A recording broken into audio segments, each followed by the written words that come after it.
Boy, we've come a long way. You know, in the old days, there were no lights, no heat, no creature comforts. Just creatures. Everyone comfy? No, sir. Not at all. Nowadays, you just plug everything into your car. You got lights, heat. We are out of pesto. I'll make a run. Hey, everybody comfy? No. Okie doke. 우리 시대 가장 진화한 전기차, 양방향 충전에 완전히 새로운 현대 아이오닉 5.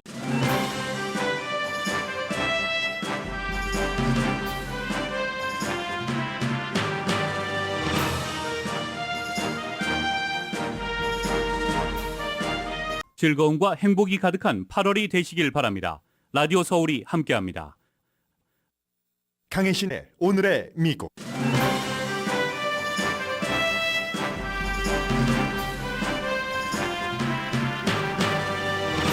(7월) 소비자 물가가 한 달 전에 비해 0.1% 내려갔습니다. 제롬 파웰 연준 의장은 오늘 아침 세계가 지켜본 잭슨홀 연설에서 인플레이션을 낮추려면 경제적인 고통이 필연적이라고 말했습니다.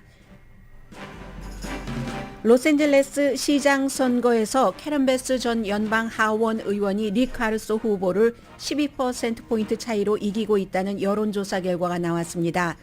UC 버클리와 LA타임스 공동 여론조사인데 마음을 결정하지 않은 유권자는 24%입니다. 카르소 후보의 역전 가능성이 없는 건 아니지만 무척 어려운 싸움입니다. 텍사스와 테네시주에서는 낙태 시술을 하는 의사를 형사처벌하는 법이 시행됩니다. 반면 구글은 낙태 시술소에 대한 검색과 지도 표시를 더욱 쉽고 명확하게 할 것이라고 밝혔습니다. 옐프와 같은 조치입니다.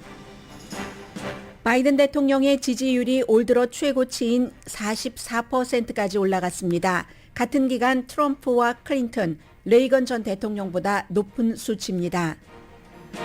트럼프 전 대통령 집 압수수색 영장을 청구하기 위해 작성한 법무부의 진술서가 수정된 채 판사에게 공개됐고 판사는 리뷰를 하고 일반에게 공개할지를 결정하게 됩니다. 수색 영장을 발부받기 위한 진술서는 범행 증거 요약서입니다.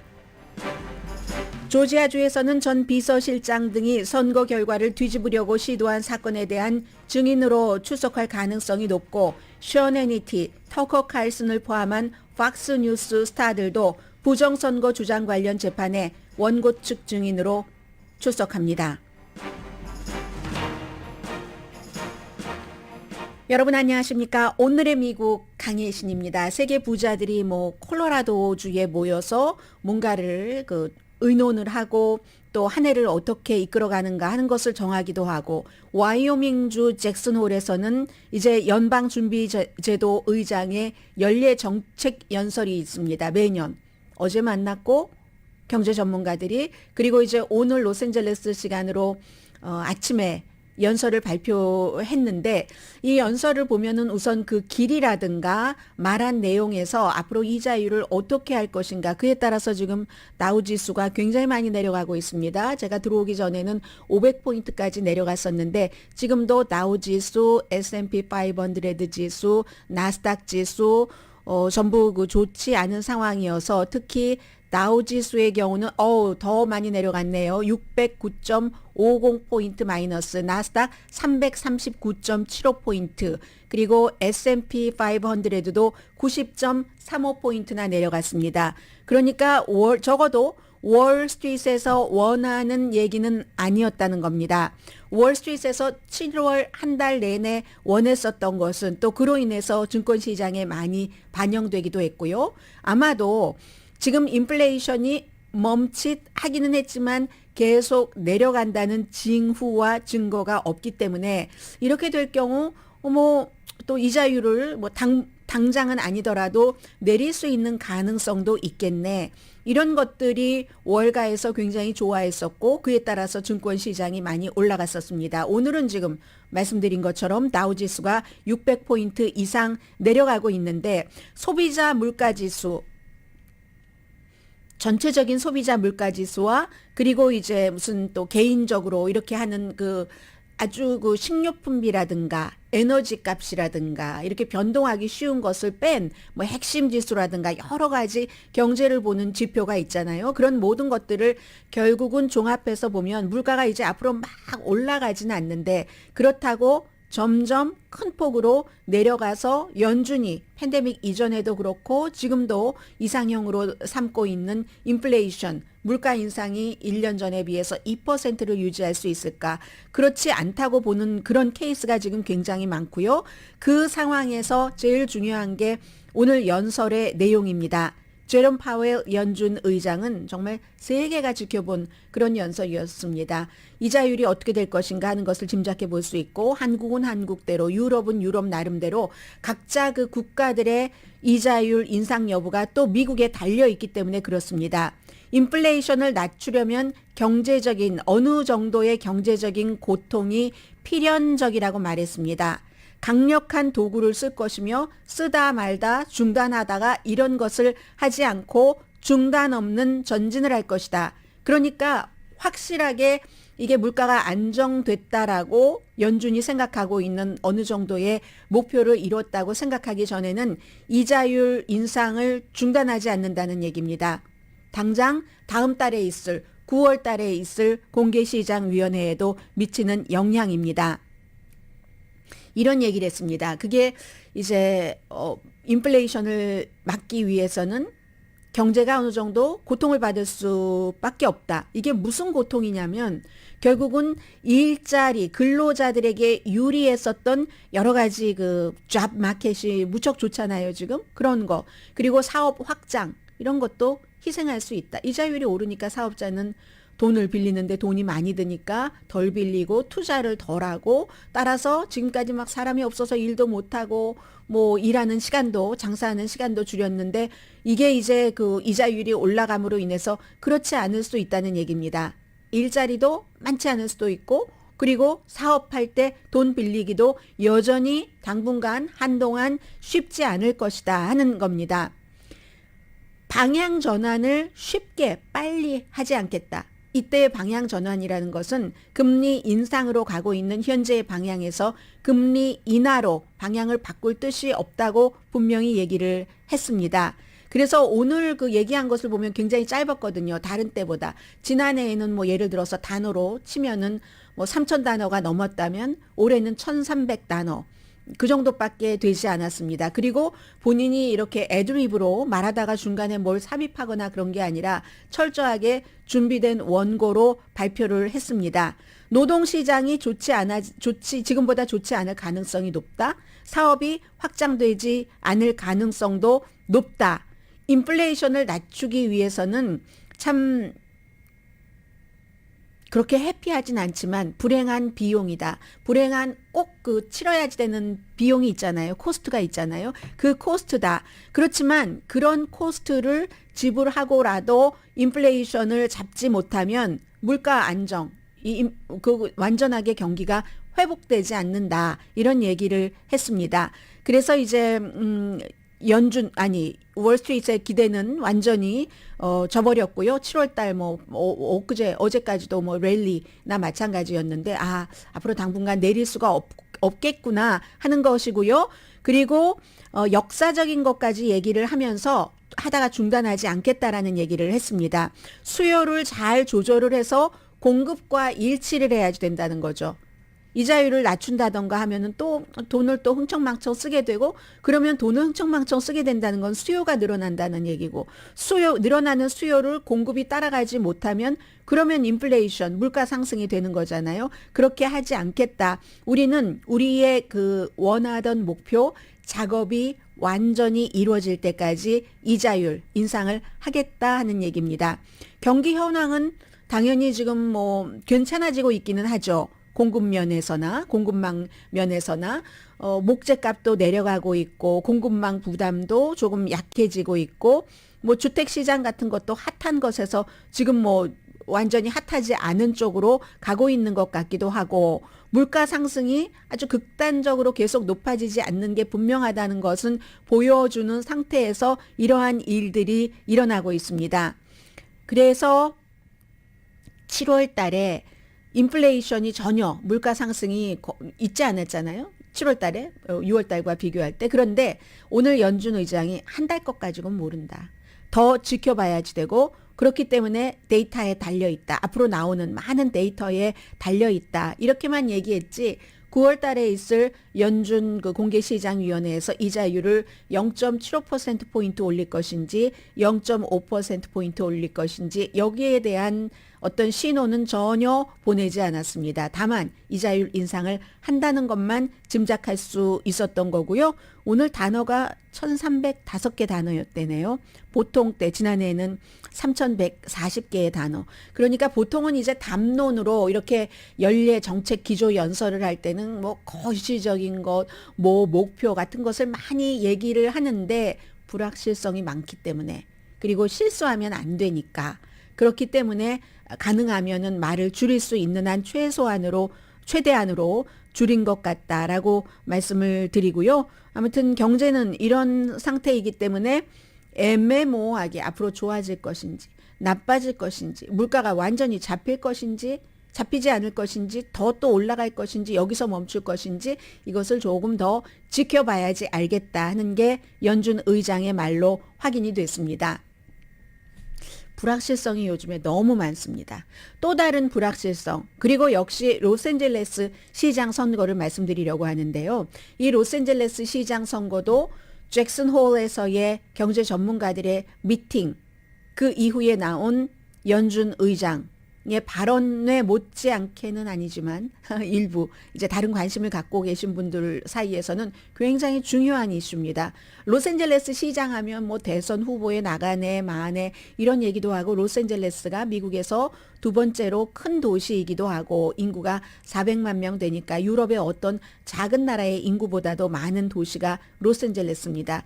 여러 가지 미국이라는 복합적인 사회가 갖고 있는 장점과 단점을 모두 보여주는 곳이 로스앤젤레스고 그리고 더군다나 로스앤젤레스 하면은 진보 중심이었기 때문에 어쩌다가 예를 들어서 시장은 별로 당이 상관이 없다고 하지만 요즘은 점점 당이 상관이 있어집니다. 리처드 리어돈 공화당을 빼고는 거의 민주당이 장악했었던 로스앤젤레스 시장에 어느 날 갑자기 릭 카루소라는 억만장자 자수성가한 부모의 자산을 물려받아서 부자가 된 사람이 아닌 그런 개발업자가 등장을 해서 예비선거에서 돈을 몇 천만 달러를 써서 다른 아주 그냥 기라성 같은 후보들을 케빈 딜레온 이런 사람들을 물리치고 이게 이제 처음에는 1위를 했는가 했더니 그건 아니고 지나고 보니까 연방 하원 의원 자리를 던져버리고 로스앤젤레스 시장에 출마를 한 캐런 베스에게 7% 최종적으로 졌습니다. 졌지만 이 사람이 선거를 한 지 얼마 되지 않아서 그만큼 2위가 돼서 본선에 수십 년 정치인을 한 캐런 베스와 겨뤄볼 수 있었다는 것 자체가 너무나 놀라움이었습니다. 그리고 로스앤젤레스에 살고 있는 사람들은 요즘에 홈리스, 경찰 문제, 범죄, 뭐 코리아타운 한복판에서도 대낮에 범죄가 많이 일어나잖아요. 그런 것들 때문에 민주당 뭐 오래 해봤는데 별로 좋은 것도 없는 것 같고 홈리스 피플에게도 너무 관대하고 범죄자에게도 너무 관대하고 그렇기 때문에 이 미카루소라는 사람을 뭐 좀 한번 새로운 사람을 정치 신인을 뽑아볼까? 그리고 뭐 그 사람이 돈이 그렇게 많은데 부정부패에 연루되겠어? 하는 생각을 갖고 있는 한국 분들이 굉장히 많습니다. 며칠 전에도 한인 뭐 상공회의소장 집에서였던가요? 이 리카루소를 위한 후원의 밤이 열렸었는데 오늘 아침에 로스앤젤레스 타임스가 돈만으로는 완전히 많은 것을 할 수는 없을 가능성도 높다는 것을 보여줍니다. UC 버클리의 여론조사 로스앤젤레스 타임스와 같이 했는데 예비선거 6월 달에 치러진 캘리포니아주 예비선거 그 당시에 7%포인트 차이로 최종적으로 이긴 캐런 베스 후보가 시간이 지나갈수록 그 지지율이 높아져서 12% 지금 앞서가고 있습니다. 그럼 이제 2개월 조금 더 남았죠. 74일입니까? 73일입니까? 선거 날까지 그만큼 남아있는데 이것도 잘 분석을 해보면 중요한 게 역시 전통과 기반이 중요한 겁니다. 이 캐런 베스가 민주당 유권자 뭐 이런 사람들 진보적인 사람 사이에서 굉장히 그 강한 지지를 받는 거 사실입니다. 그런데요. 샌프란도 밸리가 LA 시장 선거에서 유권자 한 40%를 차지하거든요. 그곳에서 지난번에 릭 카루소가 이겼었는데 지금 그것을 이 캐런 베스가 많이 따라붙어서 지금은 뭐 한 2%밖에 차이가 나지 않거든요. 그 당시에는 7.5% 차이로 릭 카루소가 이겼는데 가장 유권자의 표가 많은 곳입니다. 이게 중요하고요. 그리고 지금 아무튼 캐런 베스가 43% 지지를 받고 그리고 릭 카루소가 31%니까 12% 앞서가는 것이고 24%가 결정하지 않았습니다. 이게 중요하죠. 그래서 이거는 가능성이 높네라고 릭 카루소 후보 가운데서는 생각할 수도 있겠습니다만은 꼭 그렇지도 않습니다.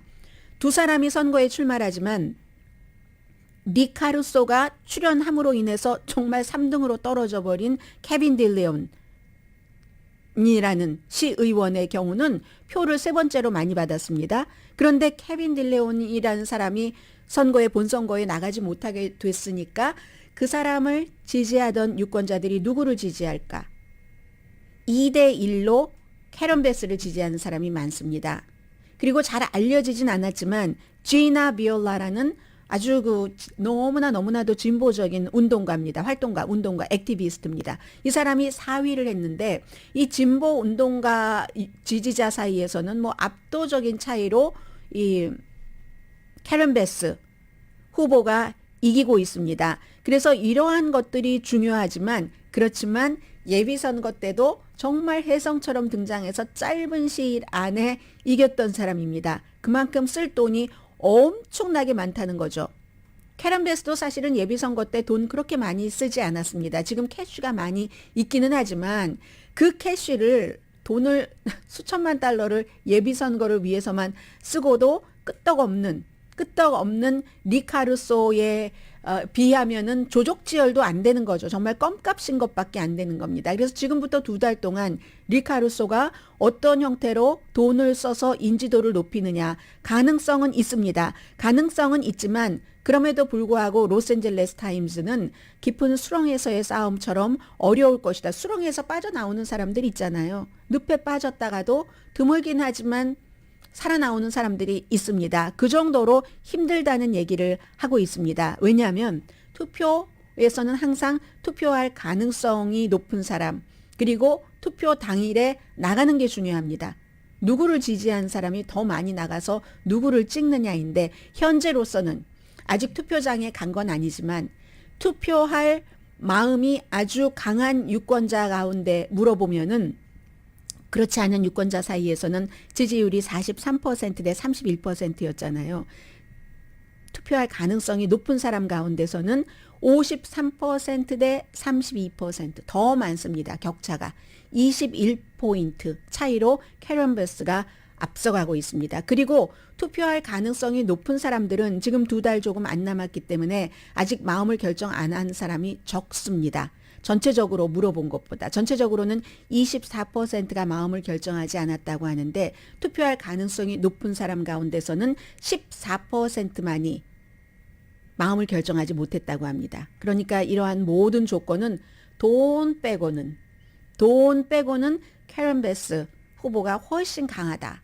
돈 많이 들이고 이겼던 뭐 그런 그 공화당 리처드 리오든 같은 시장도 있지만 리처드 리오든 시장은 공화당이지만 그 당시만 하더라도 수십 년 전이니까 당색도 참 적었고 약했고 옅었고 색이 옅었고 그리고 굉장히 잘한 시장으로 평가를 받고 있습니다만 지금 이 릭 카루소 후보가 예를 들어서 마이클 블룸버그 뉴욕 시장을 지냈던 그런 사람들처럼 정말 로스앤젤레스 시장을 돈 선거로 많이 할 수 있을지 이게 지금 세계에서 주목하고 있고 또 로스앤젤레스의 방향이 진보에서 릭 카루소 쪽으로 넘어가는 것인가 이러한 그런 것에서 세계가 또 역시 이번 이 일을 지켜보고 있습니다. 로스앤젤레스 시장 선거요.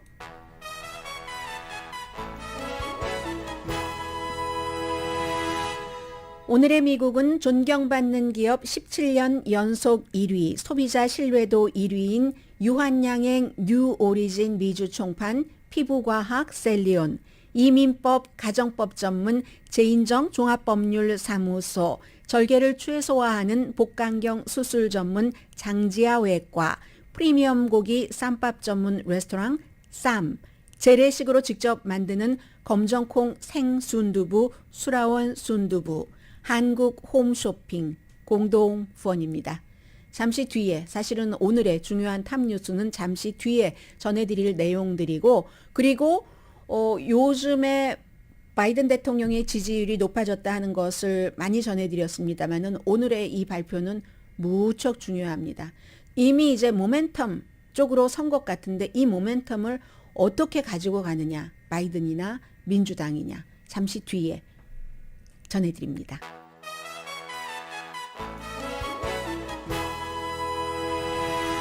라디오 서울방송 오늘의 미국 듣고 계십니다. 네, 어느 내용부터 말씀을 드릴까요? 이렇게 시작을 해보는 게 맞는 것 같습니다.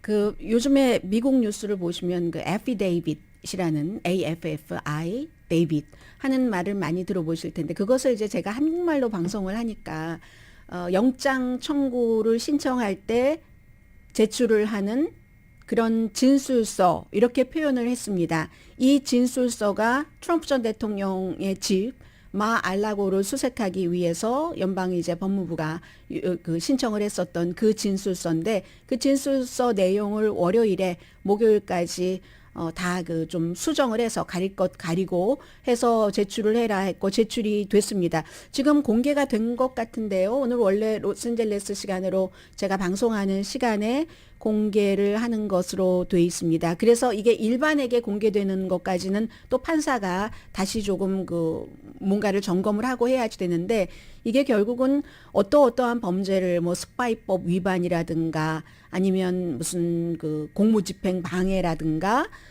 여러 가지 가지고 있으면 안 돼야지 될 공문서를 소지하고 있다던가 그 여러 가지 혐의에 대한 것이 적혀 있고 증거도 적혀 있다는 거죠. 수사팀이 얘기하는 법무부가 FBI가 연방수사국이 왜 이 사람을 압수수색을 해야지 되는가 하는 그런 것들이 있어서 아무튼 법무부에서는 이거 안 된다. 뭐 여러 가지가 다 공개되면은 정말 돌이킬 수 없는 해가 된다. 모두에게 이렇게 얘기를 하지만 판사의 얘기는 너무나도 관심이 많기 때문에 역사적인 관심을 보이기 때문에 투명하게 하기 위해서 할 필요가 있다라고 얘기했는데 사실은 전문가들은 이런 지적도 합니다. 너무 많이 가려졌다면 왜냐하면 그동안 압수영장 그 청구를 하기 전까지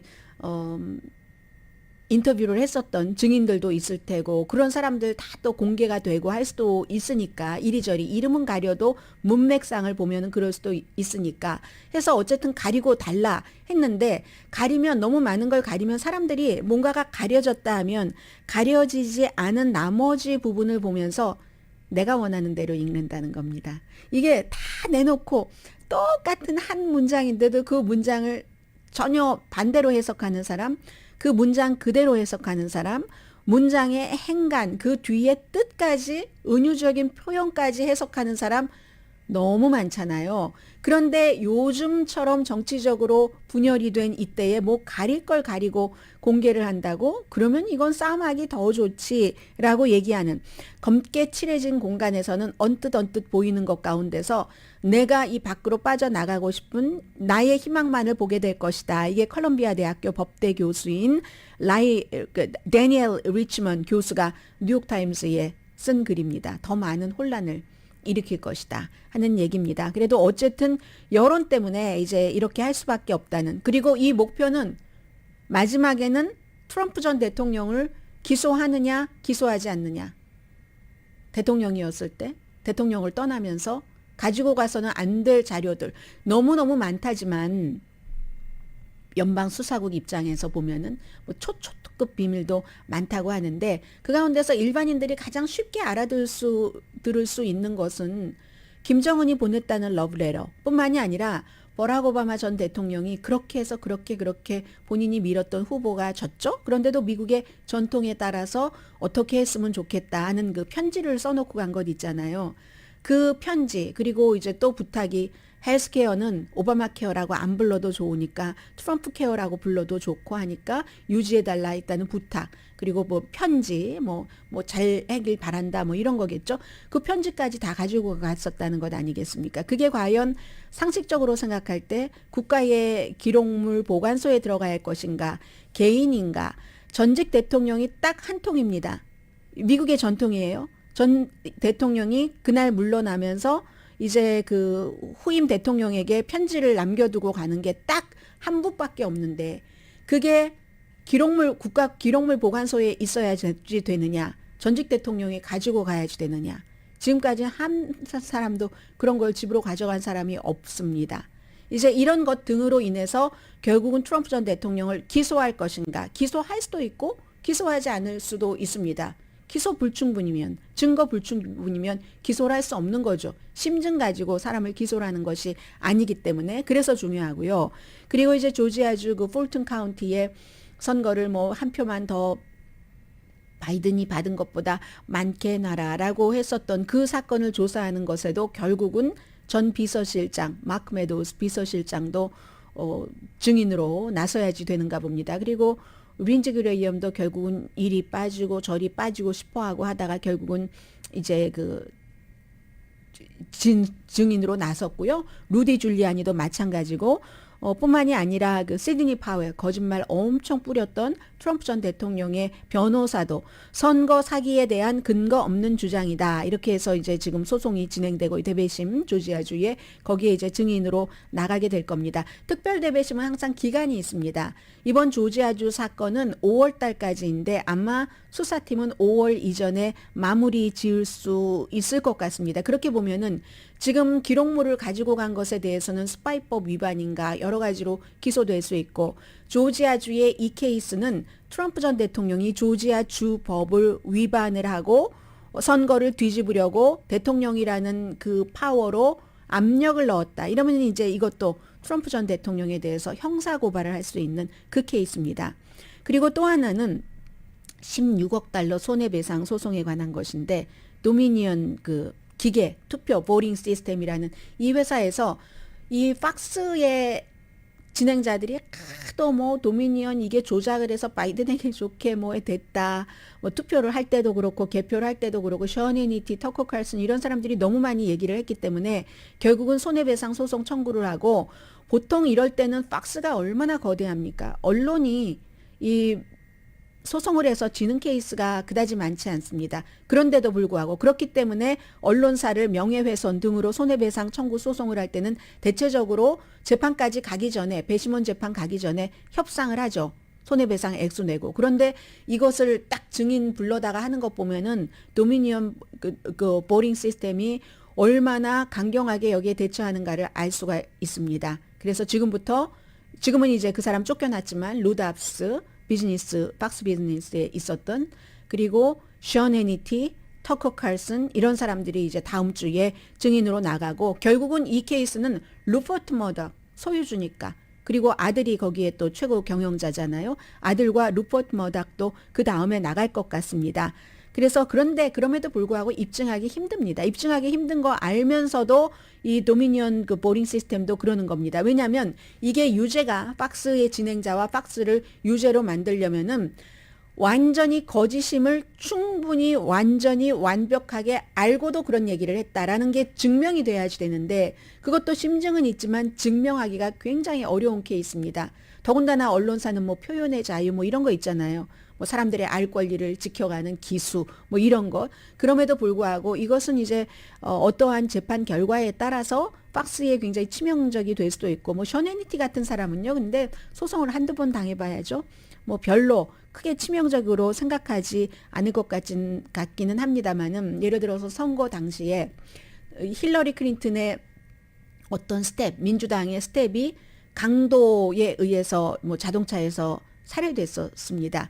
그런데 그 당시에 많은 공화당에서 뭐라고 보도를 했었냐면, 힐러리 클린턴에 대한 흑역사를 알고 있는 사람이기 때문에 그 민주당에서 암살을 해버렸다, 뭐 이런 형태로 많이 했거든요. 그것 때문에도 역시 션 해니티 같은 사람 고소당했던 적도 있었습니다. 아무튼 이렇게 팍스의 스타들, 뭐 조지아주를 그 선거를 중심으로 한 트럼프의 주변인들, 그리고 플로리다주에서는 트럼프 그 자신이 각기 다른 이슈로 사방에서 지금 이렇게 조여가고 있는 형국입니다. 그에 비해서 바이든 대통령은요, 날아갈 것 같습니다. 지금 그의 입장에서는. 갤럽의 여론조사 결과 7월 달보다 지금 지지율이 6%나 올라서 44%입니다. 더군다나 중요한 건 무당파의 지지가 가장 크게 올랐습니다. 지난달 31%에서 지금 40%니까 9%. 공화당은 올랐을 리가 없겠죠. 민주당이 현재 81%.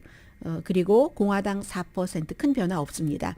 8월 1일부터 23일까지 1,006명을 대상으로 여론조사를 했는데 이게요. 제일 처음에 지난해 1월 달에 처음에 들어올 때도 57% 뭐 그렇게 너무 높다라고는 할 수 없는 민주당의 전폭적인 지지를 받아서 그런 지지율로 출발을 했습니다. 왜냐하면 트럼프 전 대통령의 지지자와 공화당이 전혀 지지를 하지 않았기 때문에 57%로 돼서 이게 이제 지난해부터 코비드가 뭐 좀 심각해지고 하면서 많이 내려가서 올해 38%까지 내려갔던 적도 있습니다. 그게 이제 최악이 지난달이었죠. 그 7월 달, 지난달에 비해서 한 달 사이에 6%가 올라간 겁니다. 이유는 많이 말씀드렸습니다. 무슨 법안 통과, 총기 법안, 칩 앤 과학 법안 등등등등. 그러면서 공화당 쪽에서는 계속 낙태에 관해서 심각하게 가고 이러한 상태로 해서 어느 정도냐면요. 전체적인 그 지지율이 44%라고 말씀드렸고 제일 잘한다 하는 게 코비드 19에 대한 겁니다. 전반적으로 보면 58% 지지했고 그 다음이 환경 50% 순서만 말씀드리겠습니다. 다음부터는 교육, 우크라이나 사태, 에너지 정책, 외교 정책, 러시아와의 관계, 이민, 총기 정책, 낙태 정책, 경제가 가장 지지율이 낮네요. 31%입니다. 그리고 이 44%라는 게 대통령에 취임하고 같은 기간 역대 대통령과 비교를 해보겠습니다.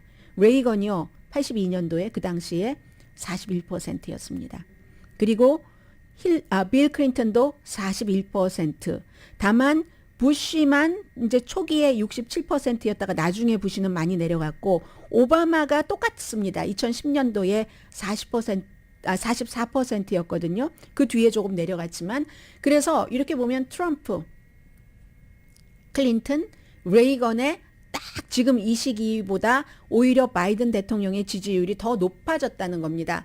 그동안은 계속 40% 아래까지 갔어. 역사상 최악이야 말만 했는데 그 역사상 최악이라는 게 많은 것들 특히 이제 낙태 문제라든가 아니면 공화당에서 너무 트럼프에 집중한다던가 이런 것들 때문에 한 달 사이에 이 정도까지 올라왔습니다. 그리고 꼭 갤럽의 여론조사가 아니더라도 모닝 컨설트와 폴리티코의 여론조사 결과도 지금 현재 직무수행에 대한 지지도가 43%.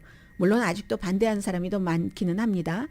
반대가 43%, 모닝 컨설트 앤 폴리티코에서는 55%가 반대, 43%가 찬성이고 지금 갤럽은 44% 찬성 지지입니다.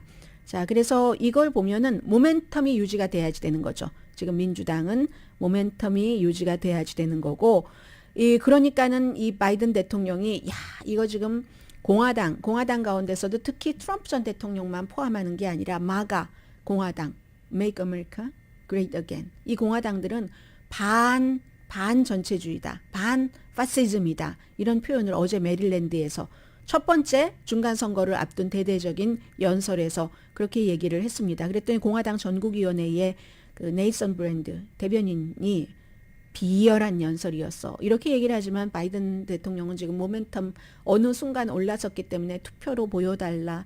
사회보장제도가 민주당이 돼야지 된다. 총기제도도 마찬가지. 아이들 안전, 학교 안전, 총기 마찬가지죠. 낙태, 기후변화 이런 얘기들을 하고 있습니다. 잠시 뒤에는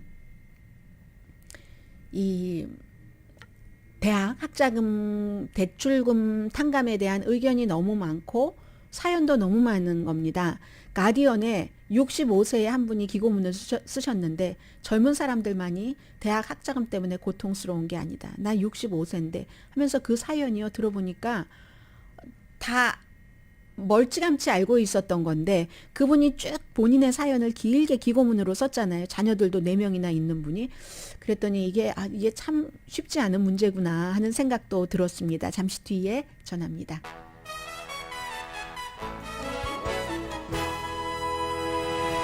라디오 서울 방송 오늘의 미국 듣고 계십니다. 오늘 그 가디언에요. 성함이 어떻게 되시나요? 그분이 쓴 글을 조금 소개를 해드릴 텐데 리스트라 스몰 클라우든이라는 분이 저는 65세인데도 지금도 제가 갚아야지 될 학자금이 30만 달러입니다. 제가 죽어야지만 끝나는 일입니다. 이런 얘기를 하고 있습니다. 그래서 10,000달러, 뭐 최고 20,000달러까지 탕감을 해준다? 이거 아무것도 아니다. 이런 얘기입니다. 이분은 본인이 싱글마더고 아이 4명이 있고 이민 온 여성이고 블랙이고 그런데 교육이 가장 중요하다고 아이들에게 얘기하면서도 이게 맞는 말인가? 라고 하는데 본인 자신을 교육을 받을 때 진 빚이 못 갚은 게 지금 30만 달러나 되기 때문에 경제적인 문제가 정신적으로도 연결이 된다. 는 것. 그리고 그 정신적으로 아픈 것이 정말 몸이 아프다. 실제 수술까지 하셨다고 하거든요. 그런 스토리를 전하고 있습니다. 12년 동안의 스트레스가 나를 아프게 한다.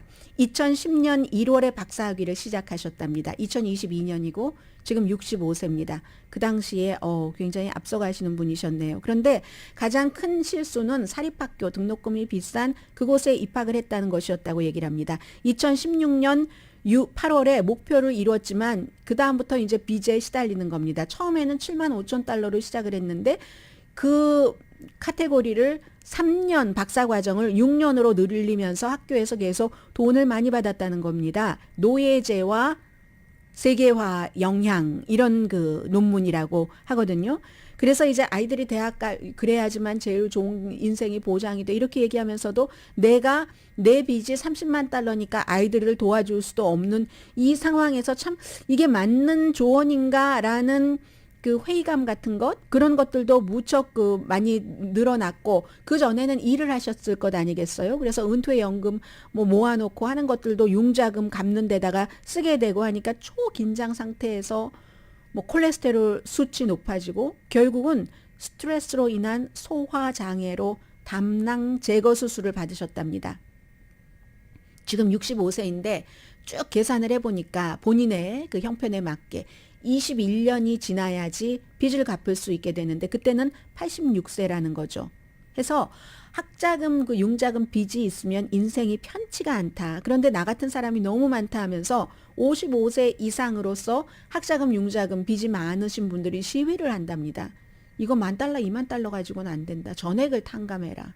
지금 이런 사연을 갖고 계신 분들도 계시고 한쪽에서는 아니 나는 미국에 와서 뭐 대학을 다닌 것도 아니고 우리 아이들은 내가 열심히 일해서 그 아이에게 물려주지 않으려고 막 이렇게 저렇게 해서 다 나는 정말 먹고 싶을 때 수박철에 수박도 못 먹고 지금 수박 뭐 저희 체리 다 들어가는 시즌입니다. 그랬는데 이게 뭐야? 우리는 그렇게 해서 다 갚았는데 아직도 갚아야지 되는데 뭐 이런 그 생각을 하시는 분들도 많고요. 제가 사실은 이 말씀 드릴 때마다 오늘 금요일이니까 말씀드리는데 어떤 생각이 드냐면은 왜 회사를 수십 년 동안 한 회사를 다녔어요. 그런데 그 회사를 다닌 사람은 한 번도 본인이 뭐 결혼을 한다던가 아니면 뭐 경조사 있잖아요. 경조사에 대해서 수십 번 이상이겠죠. 수십 년 회사를 다녔으니까. 뭐 그 회사만 있겠습니까? 다른 회사 동료도 있고 친구도 있고 해서 모든 거를 다 그때마다 물질적으로 어렵지만 성의 표시를 했는데 본인은 한 번도 받지 못하는 경우. 이게 지금 많은 이 그 대학 학자금 그 거기에 대해서 나는 하나의 혜택도 못 받았는데 왜 열심히 살고 돈 부족한 나의 세금으로 그런 것을 해줘야지 되지라고 생각하시는 분들이 많다는 겁니다. 그래서 이제 민주당들도 엇갈린 반응을 보이고 있는데 민주당 가운데서 미국에서 이제 연방 하원의원 선거에 나가려면은 25살이 돼야지 됩니다. 선거권은 18살이죠. 후보자는 25살이 이상 그래야지 되고 대통령은 여기서 태어나야지 되고 그렇지 않으면은 7년 이상 미국에 살아야지 되고 연방 의원의 경우는 그런데 플로리다주에서 25살의 진보적인 운동가인 그 맥스웰 그 프로스트가 10지구 하원에서 민주당 예비선거에서 승리해서 굉장히 이번에 주목을 받았는데요. 이번 주에 이 후보도 본인이 G세대잖아요. 완전히 젊은 세대 G세대이기 때문에 97년부터 2012년 사이에 태어난 그래서 바로 이 대학 학자금 탕감 이런 것에는 굉장히 지지를 하죠. 그러나 공화당과 겨뤄야지 되는 그 민주당 후보들 같은 경우는 공화당 지역이 강한 곳에서 이겼거나 이기려고 하는 후보들 같은 데선 후보들은 굉장히 지금 힘든 상태고요. 또 교육 전문가들은 아니 그런다고 그게 해결이 되나? $10,000, $20,000 갖고 성의 표시는 되고 좋은 정치일 수는 있죠. 선거철에 젊은 유권자들을 겨냥한. 그러나 좋은 정책은 아닐 수도 있다는 얘기들을 많이 합니다. 학자금 부담이 컸던 그런 그 학교 그리고 무슨 인플레이션 이상으로 대학 등록금을 올린다든지 하면은 그게 이제 국립대학일 경우 연방정부에서 지원하면 안 된다. 이런 형태로 해야지 된다는 겁니다. 그래서 또 인플레이션 그런 것들 등등해서 연방 뭐 보조금 다른 일반 학교도 뭐 연구비 보조 같은 것들도 있을 수 있잖아요. 등록금을 너무 많이 올리면 그렇다. 뭐 이런 그런 좀 근본적인 문제를 만들어야지 된다라는 얘기들도 많이 하고 있습니다. 자, 여기까지 말씀드리고 잠시 뒤에 다른 뉴스 전합니다.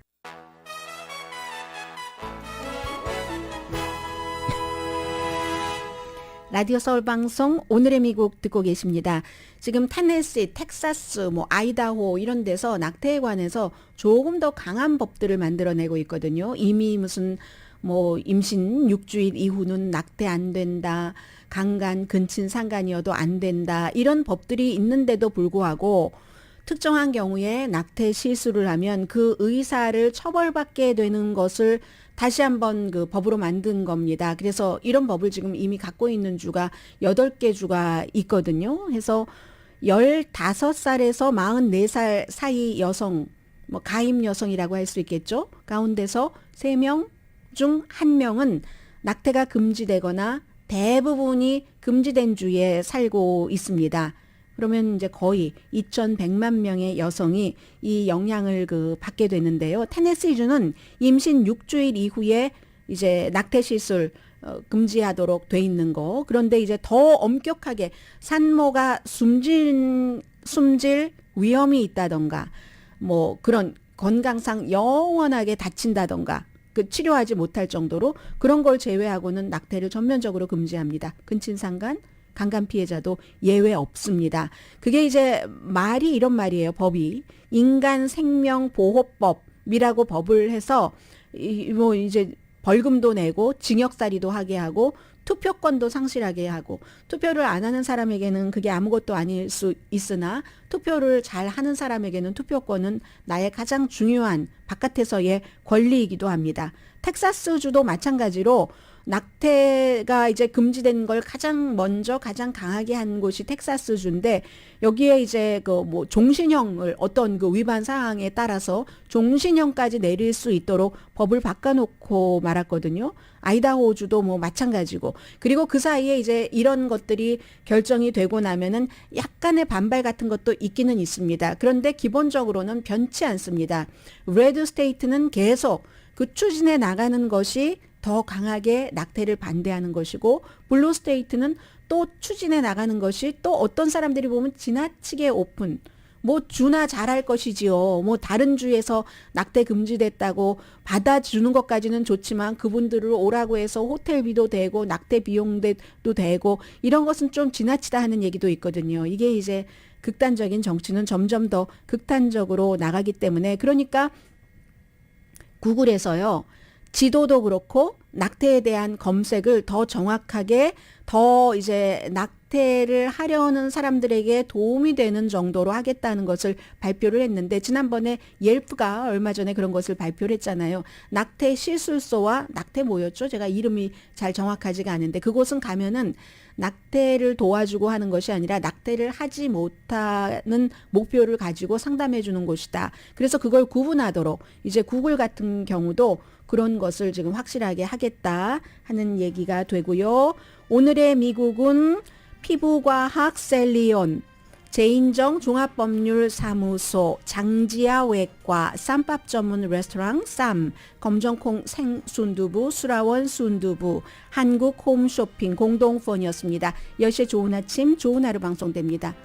국민의힘에서 큰 모임이 있었는데 어떤 초대 연사가 뭐 여자가 누구누구 예쁜데 거기에 김건희 여사도 포함해서 우리 와이프도 포함해야 된다 이런 얘기를 했다는데 미국에서는 에이미 코니 베렛이라는 가장 어리고 여성인 연방 대법관이 오래전부터 비밀적인 기독교 그룹에 가담을 해서 거기서 활동하는데 그 뭔가가 새어 나왔는데 보니까 거기서는 여자는 남자 아래 복종해야 되고 그리고 남자가 완전히 머리고 여자는 뭐 복종 당하는 헤드고 그래서 남자들은 기저귀도 갈면 안 되고 이렇게 가르친다고 하네요. 그러면 또 막 방언하고 감동해서 울고 이게 연방 대법관에게는 좀 문제가 되지 않을까 생각이 됩니다. 강희신이었습니다.